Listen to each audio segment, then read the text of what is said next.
بەڕێزان وەکو پێشەکیەک بەڕاستی ئەم توێژینەوەی نزیکی 3 ساڵە ئێمە باسمان لێوە کردووە کە بینووسین، بەڵام سپاس و بەخێرانی ئەم کۆنفرانسە ئەکەین کە وایان لێ کردین دەست پێ بکەین نا چەند ساڵشتی لەسەر کۆکەینەوە. ئەم بابەتە یەکەم جار بەو ناونیشانە بوو هاوپەیمانێتی نێوان سیاسیەکان و ڕۆژنامەوانە، چونکە ئێمە وا هەستمان کرد کاریگەریەکی زۆر هەیە لەو نێوانەیە لە نێوان سیاسیەکان و ڕۆژنامەوانان. ئەگەر گەیشتی بێتە حەدی هاوپەیمانێتی ئەوە کێشە بۆ میدیا دروستەکەەوە بێتە کێشەیە کە ئێمە زیاتر دەبێ ئیشی لەسەر بکەین. بۆ دوایی کە ئەم کۆنفرانسە بابەتەکەی لەسەر میدیای دیجیتاڵی بوو، میدیای دیجیتاڵیمان وەزیا کرد کاتێ هاتی لەسەر ئەو بوارە ئەزانین میدیای دیجیتاڵی ئیشەکەی زۆر سەریعتر کردووە. لەبەرەوە ئەو بابەتە ئێستاکە ئێمەوە هەستەکەین کە یەکێکە لەو بابەتانەی کە پێویستە توێژەران زیاتر توێژینەوەی لەسەر بکەن، چونکە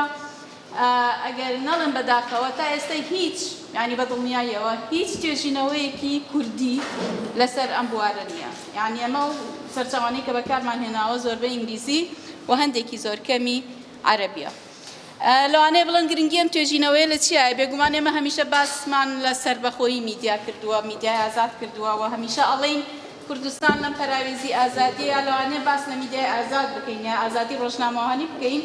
بەڵام کاتێک کە ئەبینین ئەو کاریگەریە زۆرەی سیاسیەکان ئێمە لێرە لەناو بازنەیەکە لە ناو چوارگۆشەیەکە باسمان لە سیاسیەکان کردووە نەک حیزبیەکان، ئێستا لەوانێت بە جۆرێ لە جۆرەکان میدیا لەژێر دەستی حیزب کەمتر بۆتەوە، بەڵام ئایا لەژێر دەستی سیاسیەکان قوتار بووە؟ ئێمە ئەو پرسیارەمان هەبوو و ئەمانەوەی زیاتر بگەینە ئەو نەتیجەیە. بێگومان کاریگەری لەسەر ئازادی ڕۆژنامەوانی هەیە و کاریگەری لەسەر پیشەیبوون و بابەتی بوونی میدیا زۆر زۆرە. کاتێککە لێ کۆڵینەوە ئەبینین بێگومان کاتێک کە ڕۆژنامەوانێ هاوپەیمانێتی ناڵین هاوڕێتی هاوپەیمانێتی لەگەڵ سیاسیەکە هەیە، هەردوو لا قازانجەکان سیاسیەکە بەگەیاندنی دەنگی بە دەرخستنی بە بەشاردنەوەی گەندەڵیەکانی ڕۆژنامەوانێکەش بە چەند دەستکەوتێکی مادی، کەواتە ئێمە ئەمێ بگەینە ئەوەی تا چەند ئەم نەتیجەیە لەلای ئێمە بزانین تا چەند دەرەکەوێت. طبعاً وەکو باسمان کرد هەمیشە ماڵین کە میدیای ئازاد پارێزەری خەڵکە، ئەمە پێویست ناکە ئێمە لێرە باسی بکەین، هەمووتان لێرە ئەکادمیست و خەبیرن لەو بوارەیە، بۆی کاتەکەمان زۆر نەڕوات بزانین تا چەند کاریگەری لەسەر ئەو بواری بابەتی بوونوە ئەو بابەتی بوونە و پیشەی بوونی میدیایە هەیە. طبعاً کێشەکە وەکو باسمان کرد کێشەی توێژینەوەکە ئێمە وەکو بوتمان کتێبخانەی کوردیە، ئەکادمیای کوردی زۆر هەژارە لەو بوارەیە. بەڵێ زۆر هەژارە لەو بوارەیە بڕاتەوە سەری وەکو ئەزانین لە هەرێم ئەوە تەمەن کێشەکە بوو کە پێویستی بەکنەوە پشکنین هەیە لە هەرێمی کوردستانیشە. بۆچی فۆکەسی زۆرمان لەسەر ئەم بوارەیە؟ چونکە لەوەتی کوردستان هەیە سیاسی و میدیایی وەکو یەک کارەکەن، زۆر هاوپەیمانەتیان بەخۆتە. وەختی خۆی لە شاخ هەمان سیاسیەکان میدیاکاریش بوون، کاتینەوەدەکان لەنەوەیەکەوە جۆرە میدیایەک لێرە دروست بوو کە زیاتر میدیای حیزبی بوو، کێ سەرپەرشتیە کرد؟ زیاتر حیزبە سیاسیەکان سەرپەرشتیان نەکرد. و لە ئێستاشا کەمێکی زۆر کەم خۆی لە ڕاستیە ئەبێ ڕۆژنامەوان ئازاد بێت، ئەبێ ڕۆژنامەوان سەر بە هیچ حیزبێک نەبێت، بەڵام لە ئێستاە ئەبینین بە ژمارەیەکی زۆر و دەلالەتی ئەوەش تەنانە سندیکا کەشمان سندیکای ڕۆژنامەنووسان حیزب بەدەستێوەیەتی. کەواتە ئایا ئەمە تەئسیراتی کاریگەری چۆنە لەسەر میدیا؟ کەواتە ئەمە بابەتێکە پێویستی بە لێکۆڵینەوەی زیاتر هەیە. ئەمە وتی شەحنیتیان هەیە چیش ئامانجەکە تەبەن بۆی دووبارەی نەکەینەوە تەنها بەدوای ئەوەیە ئەڕۆین کە بزانین سەرەکی ئامانجەکەمانەوەیە کە بزانین گەیشتۆتە کوێ و چۆنێتی چیەتی چییە و ئاستەکەشی لەکوێیە، ئاستی هەژمونی سیاسیەکان بەسەر میدیاوانەوە چییە یا بەدە بەسەر میدیاکارانەوە چییە؟ جا خۆمەتی قمپێکە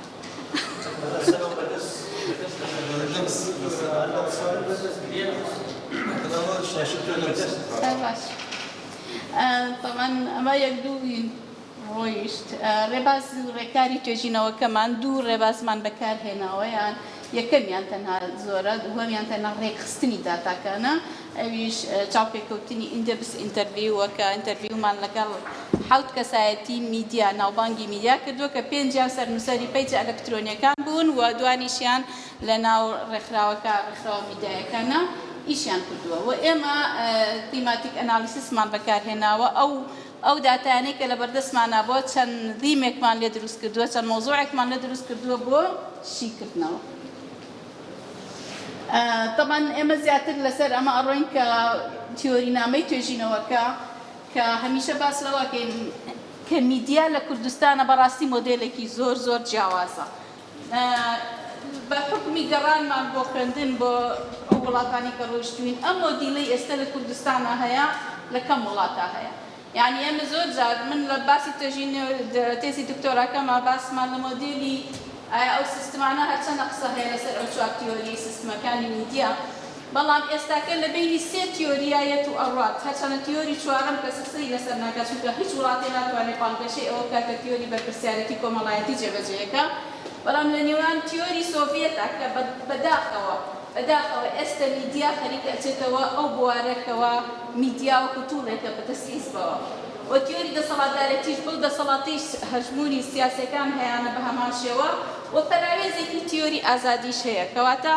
ئەتوانم بڵێم ئەو کولتورەی لێرە هەیە لە کەم شوێن هەیە لە وڵاتانێ مەگەر بڵێن تازە گەشە سندون زیاتر ئەو تیۆریە جێبەجێ بێت. وەکو باسمان کرد ئەم باسباتە ئێمە زیاتر لە دوای ئەم کۆنفرانسە ویستمان پەیوەندیەکە بدۆزینەوە لەگەڵ میدیای دیجیتاڵیە و هەر بابەتێکی باشش بوو کە هەتە ناو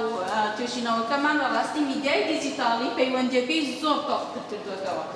لای هەمووان زۆر ئاشکرایە هەمومان لە مەیدانەکە هەین ئەزانین کە ئێستاکە میدیای دیجیتاڵی یا بە تایبەتتر سۆشیال میدیا هەر بەڕاستی بۆتە توڵێک بەدەست سیاسیەکانەوە. یعنی ئەوەندەی سیاسیەکان سوودیان لە سۆشیال میدیا وەرگرتووە کەسانی کە نەیانتوانیوە سوودی لەوەرگرن. ئەیش بە چەند جۆرێکە هەموو ئەمە ئاگادارن یا ئەوە تا ئەکاونتی خۆیان هەیە چەند پەیجێکیان هەیە یان دەرکەوتنیان لە ڕێی لایفەوەیە یان بە هەر شێوەی مقابلەیە بە هەر جۆرێ بێ یان ڕوونکردنەوەی تەنها لایەنێکی ئەرێنی کە لەم توێژینەوە ئێمە دۆزیمانەوە ئەویش هەندێک جار سیاسیەکان بەکاردێن بۆ ڕوونکردنەوەی ئەو بابەتانەی وەکو پشتبەستن بە میدیا وەکو تیۆری پشتبەستن بە میدیا ئەو بابەتانەی کە ئاڵۆزە لە ناو خەڵکە یا پشتڕاست نەکراوەتەوە هەندێک جار سیاسیەکان بەوە بەکارهێنن. کەواتە ئەگەر بیکەینە 5 بەشەوە لەوانەیە بڵێم 4 بەشی بە لایەنە نەرێنیەکایە بەشێکی لایەنە ئەرێنیەکەیە. باش ئەچمە سەر دەرەنجامێک دوو بابەتی کەش هەیە بابەتی بوون تەبەن ئەمە زۆر گرنگە ئێمە زۆریش لەسەری ڕۆیشتوین و هەمیشە باسمان لەوە کردووە کە ڕۆژنامەوانی ڕاستەقینە کێیە ئایا کێ لێرە خاوەنی ئەو هەمووە تایبەتمەندیە کە ئەبێت لە ڕۆژنامەوانە هەبێ ئەم بابەتەشم بە گرنگ زانی کە بەڕاستی دەیڤید بریوەر یەکێکە لە میدیاکارە ئینگلیزەکان باسی لە 6 جۆر میدیاکار کردووە کە تەنها ئەمەیان ڕۆژنامەوانی ڕاستەقینەیە ڕاستەقینەیە. بێگومان چالاکەوانمان هەیە ئێمە چەندێک ئیشەکەین زۆر جار ڕۆژنامە نووسێکیش لە بواری ئەکادیمیاوەنە ئیشەکە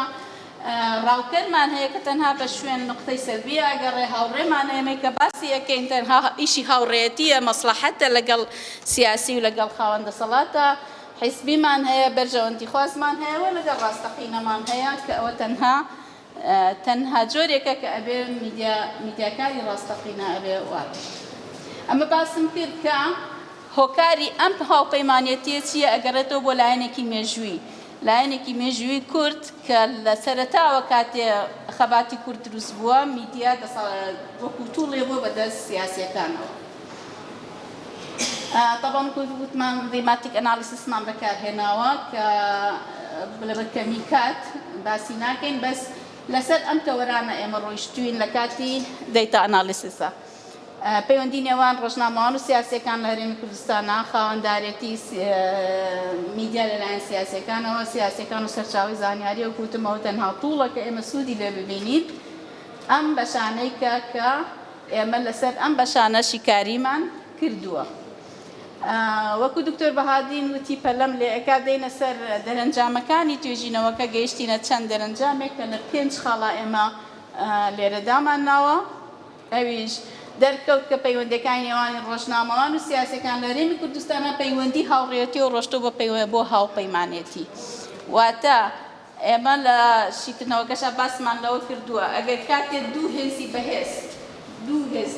دەسەڵات یەک بگرن بە چالاکی بە بەرژەوەندی هەردوو لە ئەڕوات و بە زەرەری هاوڵاتیان کۆتایی پێیە چونکە ئەبێتە هۆی شاردنەوەی ئەو شتانەی کە ئەبێ باسکرێ ئەمە لێرە هەندێک باسی سیاسی تایە ئیشی ڕۆژنامەوان دەرخستنی ڕاستەقینەوە ئیشی سیاسی شاردنەوەیە تر چۆن نەبێ هاوپەیمانەتی لە بینی ئەو دوانەیە هەبێ لەبەرەوە لێرە گەیشتینە ئەو نەتیجەیی کە بەڕاستی لە هاوڕێیەتیەوە گەشتۆتە هاوپەیمانێتی و بەرژەوەندی لە نێوانیاندا هەیە ئەم خاڵەوتم لایەنە ئیجابیەکەیە کە هەندێک جار میدیاکان سیاسیەکان بەکارەهێنن بۆ پشتڕاستکردنەوەی هەواڵەکان کە ئەمە تەنها لایەنێکی ئەرێنیە کە ئێمە لێرە ئاماژەمان پێیاوە لە خاڵێکی تریشا باسمان لە ئەمەی کە یەکێک بوو لە ئامانجەکانمان بابەتی بوونی پیشەیی یەکێک بوو لە ئامانجەکانمان کە بەڕاستی کاریگەری نەرێنی لەسەر بابەتی بوونی میدیا هەیە و چەندین شت ڕوئایەکێ لەوانە ناوزڕاندن سوکایەتیکردن یعنی ئەمانە زۆر جار بە هەندانی سیاسیەکان ئەمانە ئەکرێت توانم بڵێم دوای ئەوەمان سلایدمان ئەگەر بڕوە